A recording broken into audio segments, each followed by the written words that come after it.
streaming.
Here we go.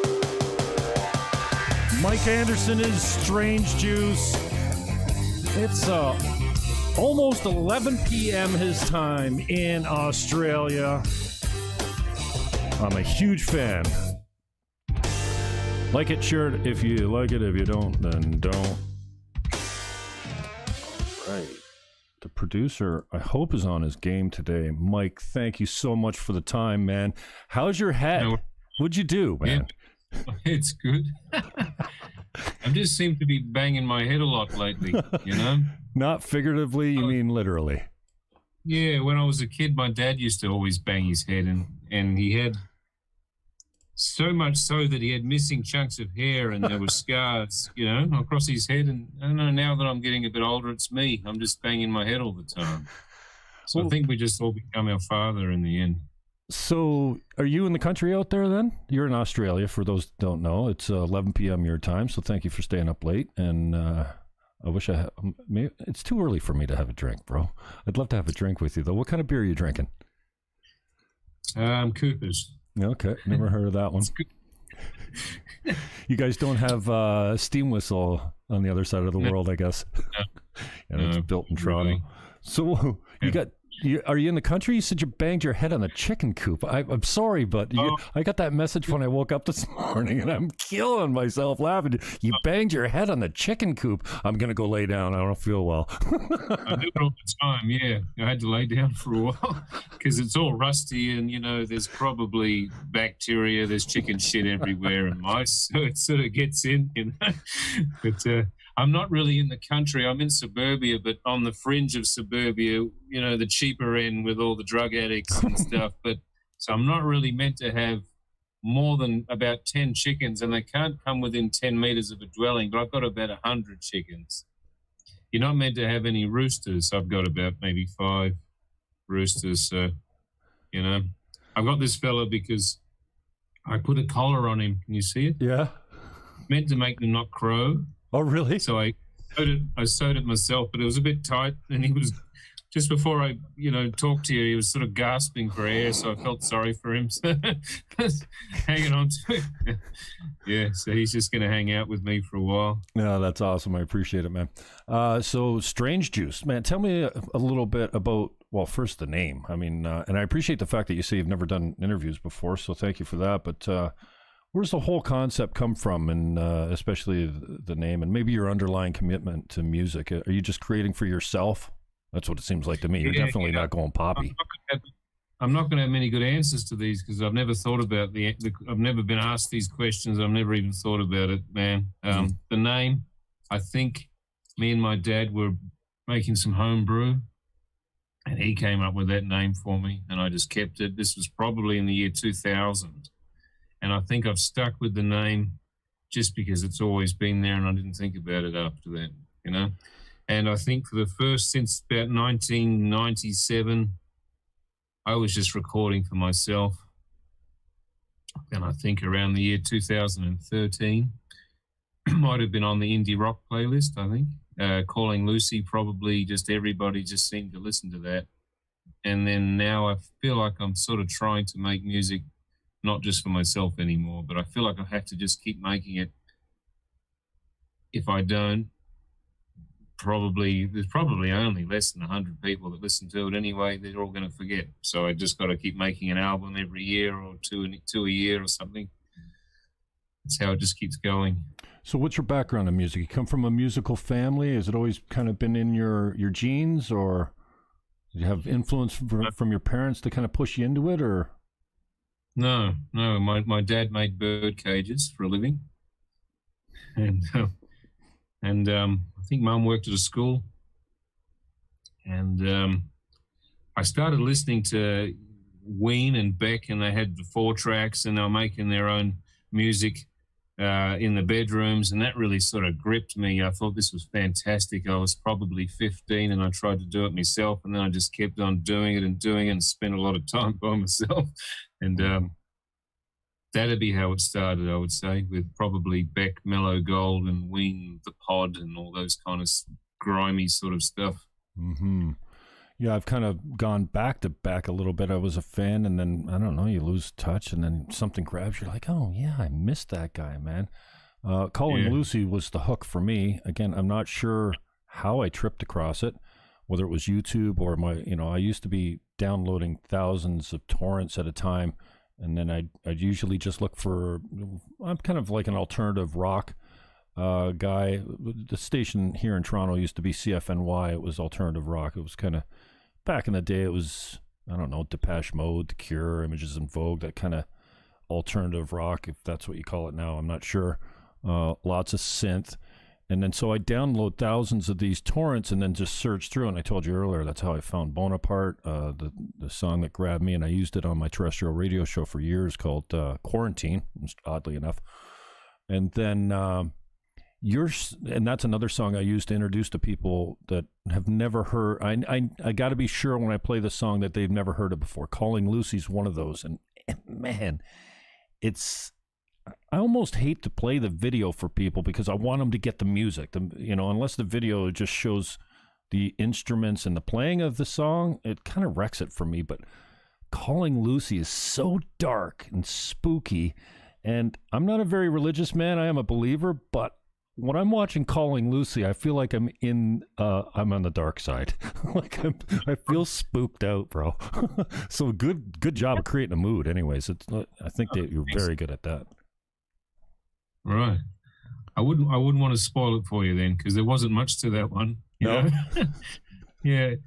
Nobody listened to me then, and I was just messing around, and I was listening. I feel like I shouldn't tell you. It's gonna kill it. There was this song that came on the radio. You know that song? I think it's by Genuine. It's called Pony. Okay. You know that song? Yeah. My pony, I don't know, whatever. Yeah. I thought I'm going to see if I can try to copy this beat exactly how it is. So I played along with my drum machine exactly how that thing went. And then I just scrambled some lyrics. My dog Lucy was there. You know what I mean? Okay. There wasn't anything to it, and it never struck me as particularly dark. I just had to try, and when I write songs, I've got to fill up the bars with words. So I'm just writing what's coming out. I'm not trying anything really. And then I don't know if people are going to think it's ridiculous or anyone's going to like it. Just find out months later, I suppose. You're the type of poet that stops me from writing because, I look at some of these lyrics and I'm like, dude, I can't come close to this. So as a result, I just don't do it. Tell me about how the words come to you. Are you just a guy that it just flows and you don't think, and it just comes from the universe or another source, or some might say God? Or like for me, I'm working at it. I'm changing words. I'm trying to rhyme them, and then I'm out of my head as far as the idea. I'm trying to do everything perfect. Maybe I don't spend enough time doing it, and if I did, then maybe it would just flow and the words would just come, and I'd, do you put the words down and go, okay, that's it, that's my song, and it's just the way you want it? You sort of answered your own question, man. You said something about you just don't think and it comes out. I'd say the answer to that and most everything else is just don't think at all. Don't try very hard. Don't sort of mince on your words, you know what I mean? The only rule I sort of make is I try to avoid any sort of cliche. If you write something down and you get that prickly feeling, it's bad, So just Yeah, but it does sort of, I wouldn't say it comes from somewhere else, but you do sort of drift away into somewhere a little bit else, because I would notice that if I was writing a song and just say your partner in the other room would be like, babe, can you, and then suddenly you couldn't get back into writing that song for another hour, you know, so it must be a little bit of some place that you would get, probably the same place, Jim, you get when you're driving your car to work or wherever you go, and you start to think some good ideas, you know, when you're not really thinking, but you're thinking, you know. Does that make sense? No, I love it. And you're just so candid. And what do you find your inspiration is mostly? I think in most music, all I hear is falling in love and falling out of love, heartbreak, and what do you call it? When you're obsessed with someone, infatuation. Man, your description, I can only imagine. I'm guessing that it's the love in your life, but some of these metaphors and comparisons are just like, I'm like, wow, sun-kissed lips, and then I'm just, oh man, it's magic. You can't sort of describe something to a person, but what you can do is almost give them a bunch of different flashcards, so somehow they end up kind of in the same place as you are without you telling them exactly where to go. I don't know if that makes sense, but I think I'm trying to explain it. So it's almost like you're not writing out an instruction list, but it's more of a mosaic of pictures that kind of take them away to that similar place that you're trying to inspire the same feeling you're feeling, or something like that. Does that make some sense at all? Yeah, no, definitely. What is that instrument in the background? It sounds like a vibrato, like maybe a mouth instrument. I don't know, but it's scary. It's like eerie. Right or in the song. It's in Lucy, and I think it might be in. Okay, because I was going to say, I think that's this rooster. I think he's trying to breathe, man. You know, like in Calling Lucy, I think it's a theremin, probably. Yeah, that's it. Okay. Because I think I've only ever used it twice. Yeah, it's in another song that I picked up on, but it's Doc Dewey sort of sounding. Sort of just lo-fi without any steps. I love your intro, your bio. Described as the Picasso of Australian independent music industry. How'd you come across that moniker? I plagiarized that in 2012 from something else. Okay. Yeah, most of my answers are disappointing. Humility is something you suffer from there, brother. Tell me a little bit about how this COVID thing's been affecting you and your family these days. Oh, it's been fine, really. It was a strange time. When it all began, we didn't know here in West Australia if it was going to be life-changing. Everyone's dying, you know what I mean? But overall, nothing's really happened. Everyone's still going to work. There's no one sick. In fact, in a lot of ways, it was better because no one got the flu or a cold this year, because everyone's washing their hands for the first time since 1975. You know what I mean? Yeah. And I keep remembering it at the very beginning. It must have been around beginning when we started worrying about it, around March and April. The streets were all empty. I run a business. My phone stopped ringing completely. No one knew what was going to happen. And everyone just seemed kind of angry. Like people looked serious, and you'd be at home and you'd hear your neighbours fighting, and then you'd hear your neighbours down the road fighting, and then there'd be cops across the street at the other neighbour's house, and there was this bubbling sort of bad energy underneath everything. What do you How do? about yourself? Well, I've been social distancing for years. I think only out of lack of mental capacity, maybe. I don't know. I think that the isolation's not good. Not just for me. I mean, I went out the other day for Remembrance Day here in Canada. Is November 11th.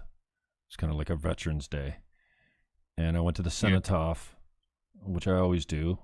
And thank God, a girlfriend of mine said, "Hey, you going to the cenotaph?" I'm like, "Well, I was planning on it, but I didn't expect to see anyone there because they canceled everything." Little did I know they had the big guns and they shot them off. And, you know, it was a solemn event like it is every year, and I really appreciate that. And, you know, usually I'm standing in freezing cold and thinking my feet are killing me standing here. And then I just remember these guys that went to war, man, they were hurting a lot more than I. So you push through it.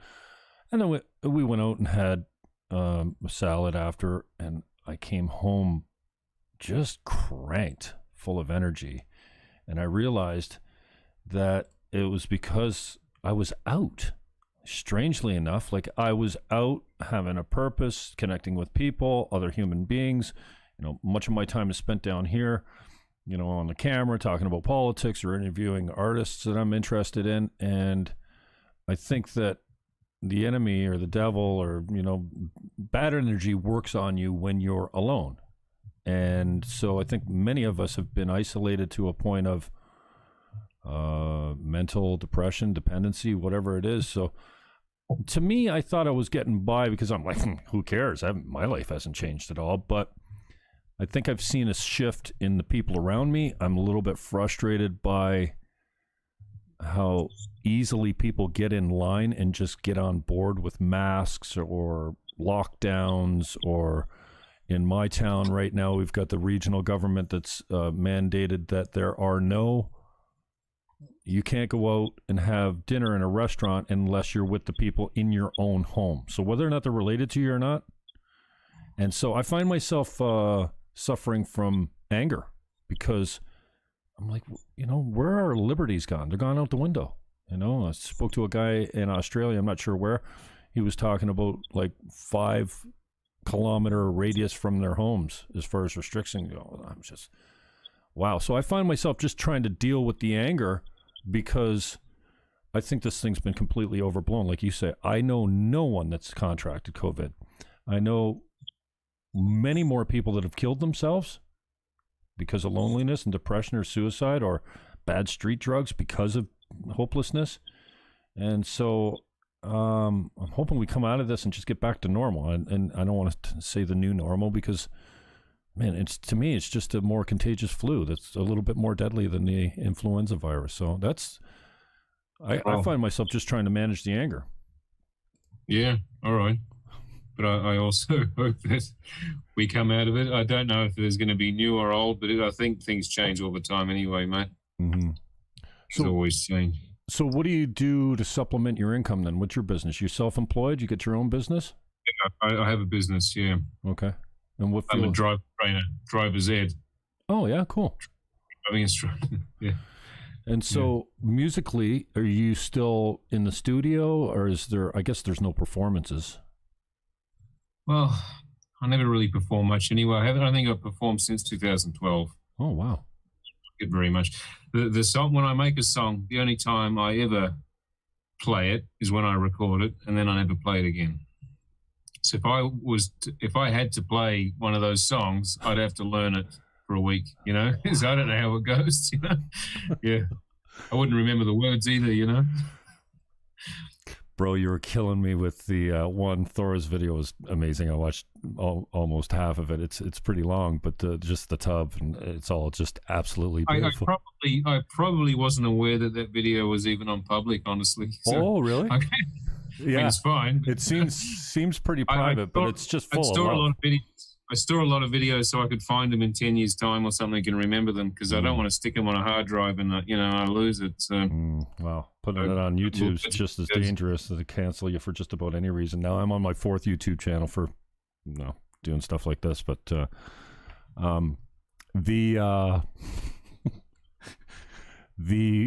screen door, the magnetic screen door, dude. Did you know that one was up there? You're like, I'm gonna test this thing. I saw it on the TV and I had to buy it, so I'm gonna test it, and then it basically just fails. I've watched that 10 or 15 times over. I can't take that down because that's got more views than most of my songs, man. So. Should just make those. Yeah, no, that was great. Well, what do you consider your underlying commitment to music to be? Like, obviously it's very personal and you're doing it for yourself up until a certain point. Do you have a strategy though? Do you have an end game as far as what you want out of it?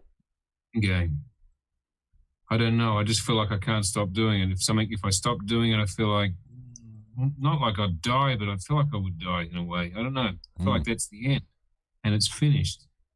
in a bad way. It's hard to explain, man. It's like you gave up trying, but something you just gave up at some point. And I don't know what my life would be like anymore if I'm not thinking about the next thing I'm making, you know? I'm always got something else next, you know? Soon as one album is sent to Spotify, I'm already making the next one and not thinking about that one anymore, you know? You've got a wide range of diversity. I heard a song the other day for the first time. I can't remember what it is, but it actually sounds like an Irish drinking song of sorts. I'm like, whoa, this dude's got... I can't even put you in a genre because every album that comes out is so drastically different from anything you've done before. I hated recording that one because for some reason I wanted a crowd singing. Okay. So I had to sing the song through about 70 times in different voices, in different parts of the room, you know? Yeah. And I drank Guinness throughout that whole recording. Yeah. Is beer your drug of choice? Is that what you're use? Yeah, I like beer and stuff, you know. I'm trying to quit, so this is an extra light beer because I drank just so much for a long time, you know. For the last couple of years, too much. I'd be having, you know, like a Guinness can, pretty big Guinness can. I'd probably have 12 at night and then go to work in the next morning, and, you know, it was really bad habit. Yeah. I'm just showing your pages here now. Man, you got a lot of tracks up here on SoundCloud. That's great. I haven't used that in a while. I just started using it a little bit. Yeah. And then this is the last one that got me. Oh, yeah, I wanted to ask you about Fat Girl. It was a movie you did the soundtrack for, or you did the musical score for? Oh, I don't remember what that was. I did some scores for some movies. Okay, yeah, Fat Girl composition. I don't know what that was about. Maybe I was just trying to, I think I was trying to start a business for musical scores, so I had to find some copyright-free video to advertise. I don't know. It says a 50-track double CD now available. CD Strangejuice. Music composed for the Fat Girl by Strangejuice Studios. Yeah, great. But then, how do you say this? It's the moth. Carpacina distincta? Yeah, like a it's a species of moth. Man, this has got a serious hook to it, man.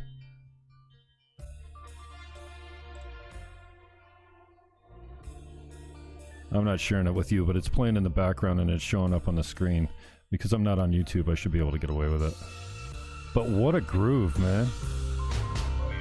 She could not control her guilty smile, slept alone that night. I really feel the Tom Waits reference there with the single light bulb. I saw that in one of your bios as kind of your influences or tags. I saw Beck and Tom Waits. That single light bulb is haunting, man, especially with the clear incandescent. Oh, hang on one sec. Yeah, go ahead, Mike. Sorry, I had the music up. I had that light bulb. I was cleaning out the shed. I was moving house. That video was just me moving house, you know? Dude, you're right. You give all the secrets away, it completely destroys the mystery and the mystique of it all. Yeah. I won't tell you how I got the title then, huh?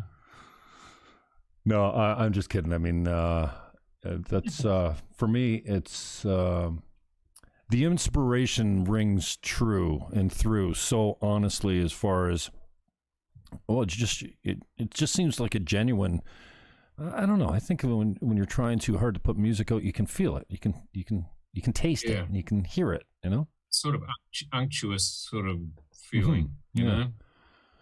And then your cover of Forever Young, I tripped over just the other day. I thought that was pretty classic. One of my favorite old tunes by, what is it, Alphaville? Yeah. That was the day I found out that I was going to be a dad. Really? Yeah, that's how I remember that. Wow. Cool. What are you working on now? What's the latest?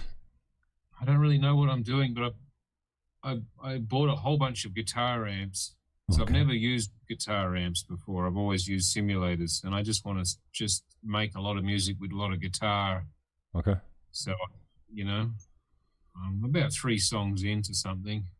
I've got about another 20 songs half finished that I don't even know if I'll ever finish, But the next album's probably going to be more guitar orientated, I would say. I saw a jam, I think, with your brother. Who's kind of, are you a one-man show, or you bring any help in? Do you ever have guest appearances by people? Just me, but my brother used to make, Dylan used to make songs, and when we used to put out Rogue Apostrophes, I'd have a song, he'd have a song, I'd have a song, and he'd have a song, and that's what the Rogue Apostrophes was for me and him. And I confessed to you the other day that I actually forgot about Rogue Apostrophes. I've been into you for so long, but only on a surface level, as far as, Calling Lucy and a couple tunes that spoke to me. And then... I think I forgot about it too, man. So. That's what you said. And I'm like, dude, I totally forgot about this project. And you're like, yeah, I did too.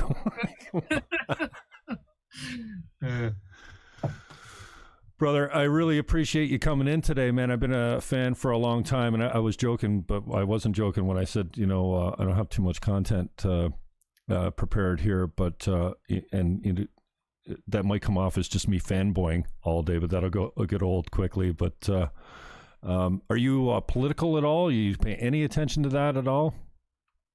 Not really, mate. I'm just in my own little bubble. I don't really care that much. You're fortunate, man. I wish I could go back to that. Yeah.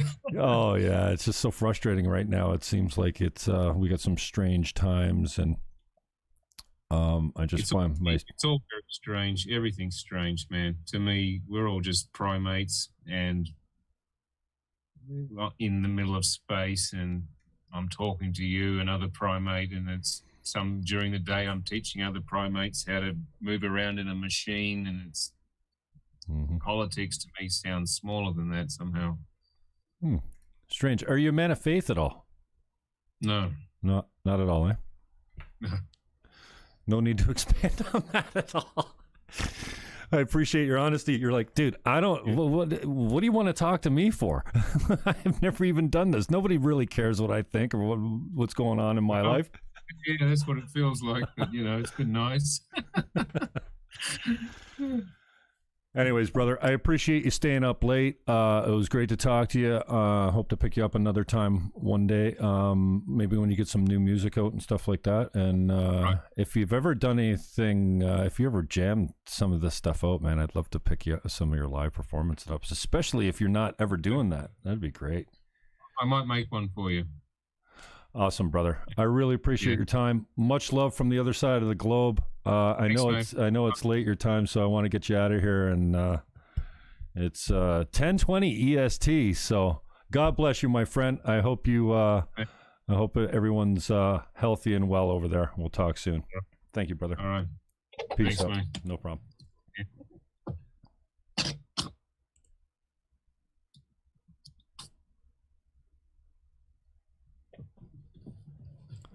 Stop streaming. Okay, brother, we're done. We're off air now. I'm still recording on the Zoom thing, but what's the rooster's name? Haven't named him yet. What do you reckon? I'll call him Jim. Choker. Maybe Jim. Because if he crows, the ranger comes and I get in trouble. Oh yeah. I guess if you got 100 birds out there, you got to keep the roosters from. He breeds hens that lay green and blue eggs. So I want to keep him. Awesome. Yeah. Yeah. All right, my brother. Have a great rest of your evening, and happy Thanksgiving. We'll talk soon. All right. You too, mate. Thank you. You're welcome. See ya. Bye.